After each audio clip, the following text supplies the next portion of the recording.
recount, and we're still fighting with carrots. And I will tell you, we've come to a conclusion. Carrots, I'm sorry to tell you, the result did not change. Well, that's all the time we've got for tonight. But before I go, make sure to check out my brand new book, Rare Medium Are Done Well, Making the Most of Your Life. Now, it's not a cookbook, not a political book, but it's the kind of read that has the endorsements of people from as far to the left as Van Jones and to the right, such as Robert Jefferson, Eric Metaxas. It's an inspiration read just in time for Christmas, available online and in bookstores everywhere. And I hope you'll catch my weekend show, Huckabee, on TBN Saturday, Sunday, 8 and 11 Eastern. Right now, good night from Orlando. Shannon and Bream and the Frogs. Hey, listen, since that's not a cooking book, I'm going to give it a try. Thanks, Governor. All right, hello and welcome to Fox News at Night. I'm Shannon Bream in Washington. Breaking news tonight on multiple fronts. President Trump says he's putting America first by not breaking ties with Saudi Arabia over the gruesome murder of journalist Jamal Khashoggi. General Jack Keane is here live with analysis. And several legal stories breaking tonight. Our top-notch attorneys are going to debate. First, President Trump's vowing action against the Ninth Circuit Court of Appeals after a lower court judge there strikes down yet another Trump immigration decision. He calls the court a disgrace and a rubber stamp for his political enemies. Also tonight, a major milestone in the ongoing Russia investigation. The president's legal team turning in written answers to special counsel Robert Mueller.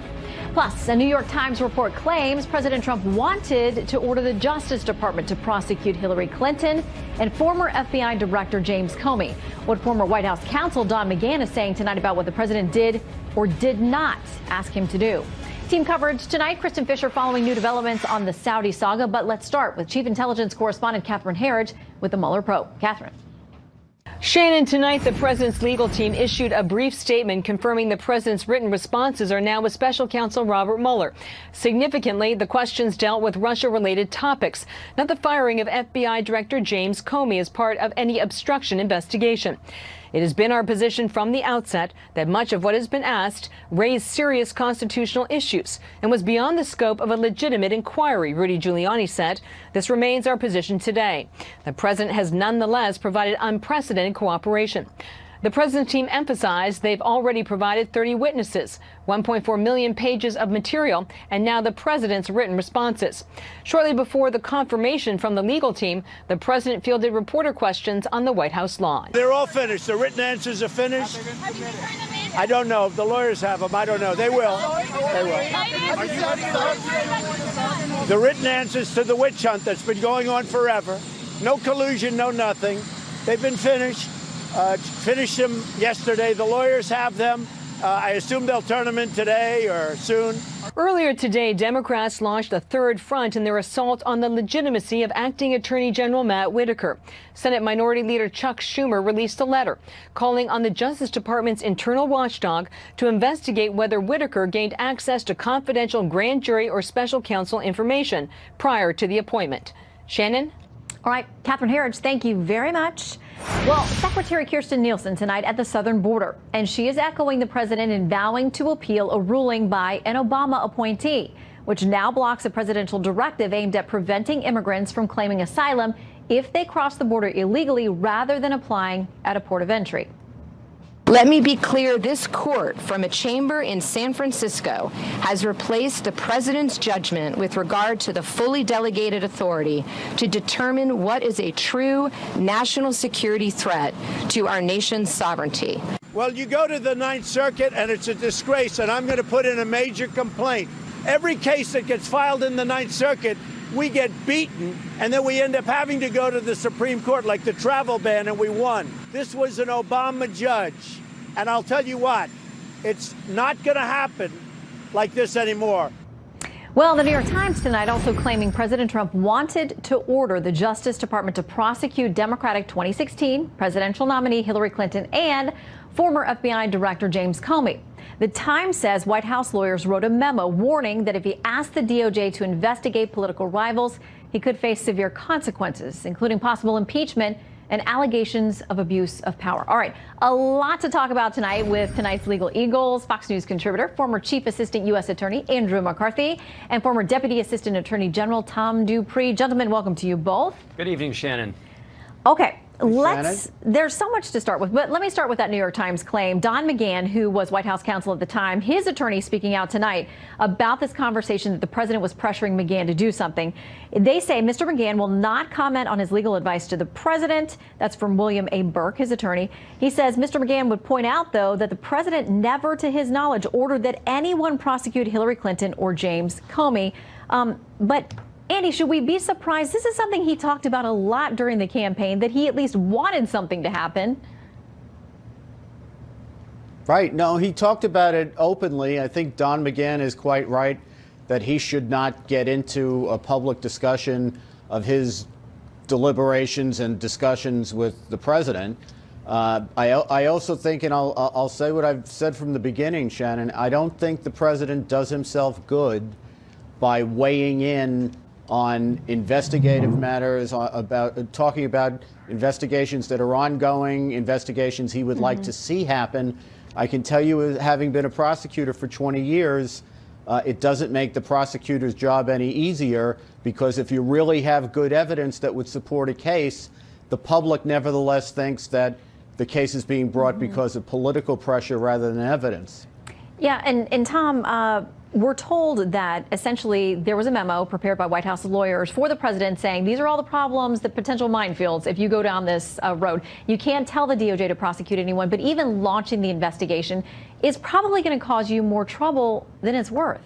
I agree with that, and I think Andy made a very good point in that the problem here is that once you cross that line and you have the president directing prosecutions or directing investigations, regardless of whether there's sufficient evidence for a conviction, those actions by the president would wind up just tainting the entire process for many people in America, that they would say, look, regardless of whether there's evidence here, this investigation or this prosecution has a political taint. So although we don't have the full story at this hour, it does sound like the president was getting some pretty good legal advice from his in-house team. Okay, he's going to be getting some legal advice, too, on this latest ruling that basically puts a hold on this asylum policy. In part, the idea was that the president was saying, if you come across the border illegally, you're not going to get to claim asylum. You have to go to a port of entry.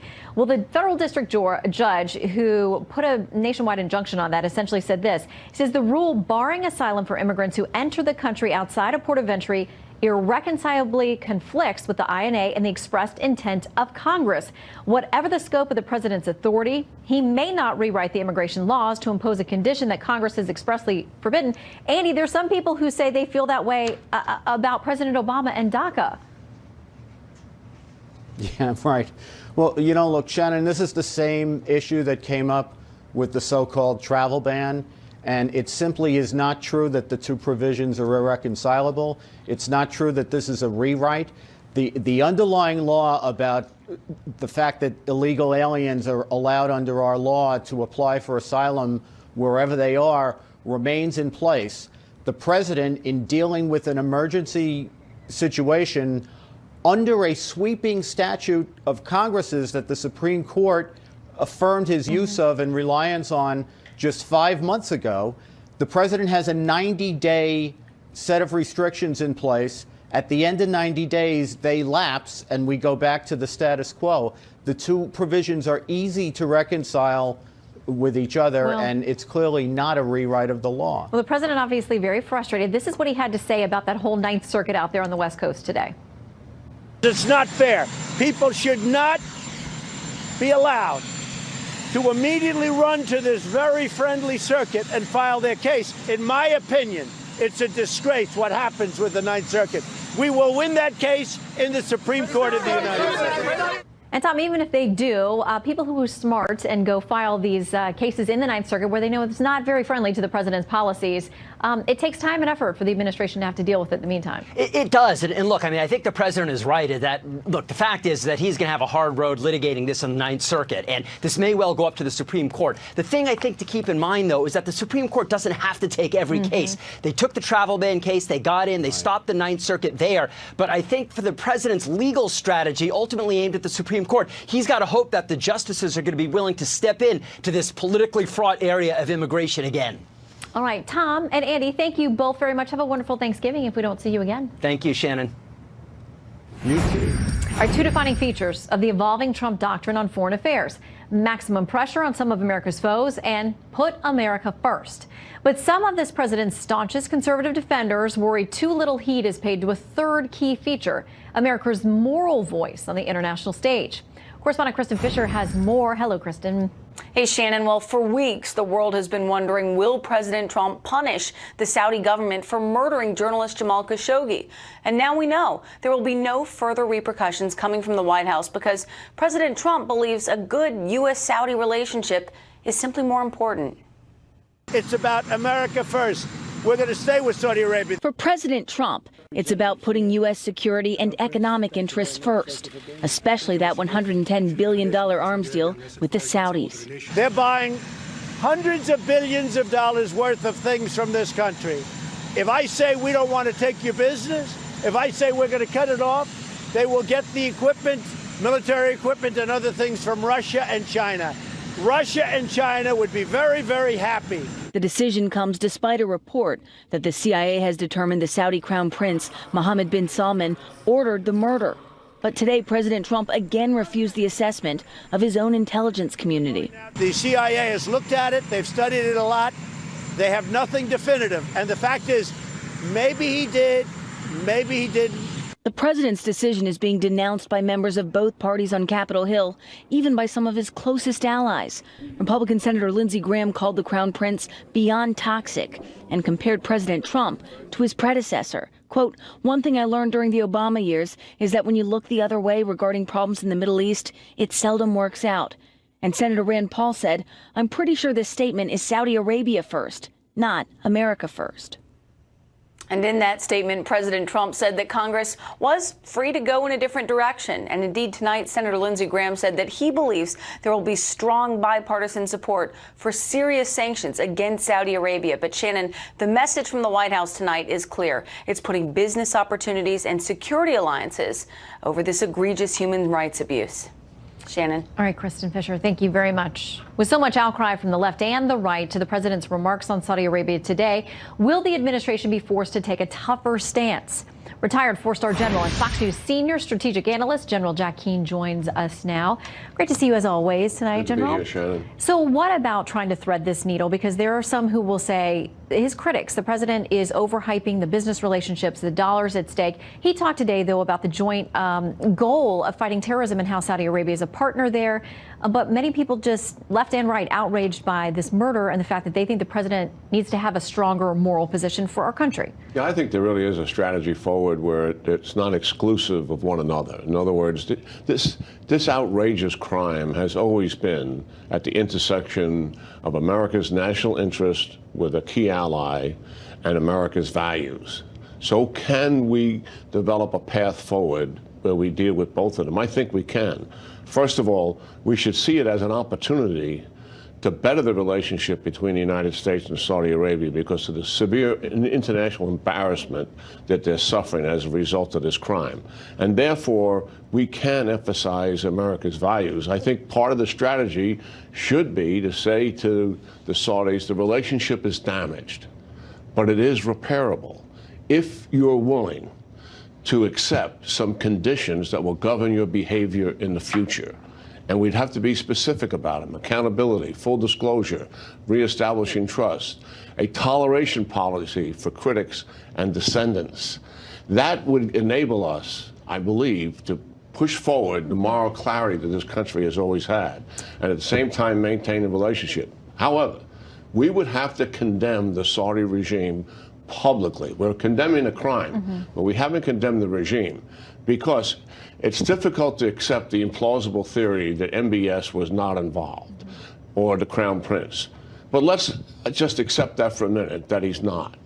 The second in command of the intelligence service executed an operation in a foreign land to kill a dissident or a critic with 15 security agents. They did that in what they believe was in accordance with regime authority, regime policy, and regime culture, particularly as it pertains to dissidents. That makes the regime very culpable, and they should be condemned for that action. I do believe there is a path forward. We can certainly I'm not suggesting, nor a lot of other national security experts, you have to walk away from the arms deal. But we need to change the nature of the relationship to go forward. And I think we can wind up, actually, with a stronger relationship if the Saudis are willing to move towards a more of a values path than what they've been currently on. So you think there's an opportunity for leverage here for the U.S. to actually get the better of the deal, but actually leverage the issue of human rights as well. I want to talk to you about the defense spending conversation we're now going to have, this idea of whether there's going to be a 5% cut across the board for the Pentagon for defense. In a Forbes.com piece by contributor Lauren Thompson, he talks about the House Democrats now being in control of the House because the two sides have to work together to get this thing done. He says the most likely outcome going forward is that military budgets will flatline for the remainder of the Trump presidency. He says the bias of the system is in favor of cutting weapons rather than readiness or people when money becomes scarce, and Democratic control of Congress's lower chamber will strengthen that bias. How do you think it impacts the military overall if they have to make these cuts? Yeah, I absolutely do believe that's the path that we're currently on. And what that will do, clearly, is stop the recovery of the Defense Department after 15 years of decline. And what makes this a serious issue is that I've been a member of a commission for the last year looking at our national defense strategy. And we have looked at that and have recognized, somewhat to our alarm, because of the details that we were able to get into, is how serious the deterioration and evaporation has been of the United States military, even though it's the primary military in the world today. And it puts us in danger that we have not been for decades in losing a conventional war, particularly with Russia and China. And the new commander who just took over the Indo-Pacific a few weeks ago got up and said something pretty similar. He said, you know, there's no guarantee we could win a war against China today. Those are alarming statements made by a superpower of the United States capacities. We have got to fix this deterioration, and much of it is in the area that you just suggested would suffer a decline. We need to get back out on the technological edge where we have the advantage, not our adversaries. Yeah, when you talk about a potential loss to Russia or China, that gets people's attention. General, you always get people's attention. We're glad you're here with us. Thanks for coming in. Happy Thanksgiving. You too. All right, Kentucky bans a controversial abortion method, but the ACLU says the law is unconstitutional and that Kentucky is just trying to shut down the state's only remaining abortion clinic.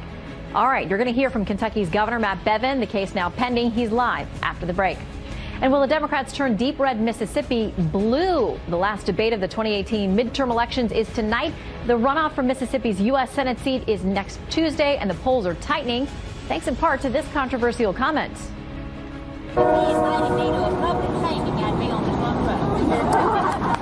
Put health and lives of Kentucky women at risk. All right, let's bring in Kentucky's Republican Governor Matt Bevin, who's obviously backing this measure. Governor, good to have you with us tonight. Great to be with you as well. Thank you, Shannon. Okay, so the trial wrapped up after 5 days. You're now waiting for the judge to rule. There's some other procedural things that will have to happen. In the meantime, so people know what we're talking about, and it's a difficult thing to discuss, but we're talking about the dismemberment of a fetus, and the law would require doctors to make sure that the fetus was actually dead before that process takes place. Here's what the ACLU is saying about that as well.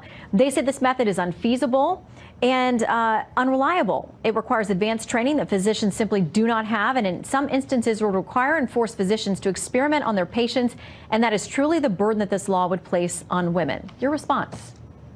I think that's absolute nonsense. The idea that a doctor is incapable of learning how to do this, but is being given the responsibility to abort this child speaks volumes in and of itself. The doctors on the stand during this past week acknowledged that with literally a day's worth of training or less, they would be quite capable of doing what this bill calls for. This is the ACLU simply not wanting there to be any obstacle whatsoever to this brutal and barbaric approach to dismembering a living human being. It has a beating heart. This child has a heartbeat, but is then dismembered in the process of killing it. It is barbaric and gruesome. And the people of Kentucky, through our legislature, has said that in our state, we think that's uncalled for. And that's simply what we are defending, is the right of the people in Kentucky to say this won't be allowed here. Okay, so along with this law, there are two other Kentucky laws that have been subject to legal cases that are still pending as well. So how do you respond to the critics who say it's really not about particular methods or specific things that these laws cover, but you're really about just outlawing abortion, so it's not available in Kentucky? This is untrue. That anyone who is saying that has not read this bill. This bill does not say anything about whether abortion itself is legal or not legal. It simply says the methodology by which in the second trimester an abortion can be performed cannot, from this point going forward, if this bill is upheld, allow the dismemberment of a living human being in the process of aborting that child. It simply says that that child must be killed first. It's preposterous when you think about this, Shannon. The fact that we're even having this conversation is remarkable to me. Because if that very same child was discovered to have some type of a heart dysrhythmia or something that could be fixed in utero, that child would be anesthetized, that there would be an anesthetic applied, and then surgery would be done on that same child. Why do we apply an anesthetic to a child in the womb when performing surgery if that child really feels no pain? Everyone knows that child feels pain. If that child was in the womb and was killed in an automobile accident, a person found culpable would be found culpable for the death of that child. So it's remarkable to me that in this instance, the ACLU wants to pretend it's not a child when legally it is under any number of other circumstances, and people know that it feels pain. Well, and you know, as they debate here on Capitol Hill a number of times, the 20-week ban, which is the point at which the supporters of the bill say that an unborn fetus would feel pain. There are those who say that that's not scientifically accurate. They disagree with that assessment, and so they may not buy your argument. There are many who think that it's actually long before that. When you look at the fact that this child has a heartbeat, the fact that it reacts literally to pokes and or prods. If you see twins, and my wife and I have given birth to twins, and we have seen the twins interact with one another at a very, very young age during the development process. There's no question children feel in the womb the exact point at which some would say it's well before 20 weeks. There are very few credible people that I've ever heard of that disagree.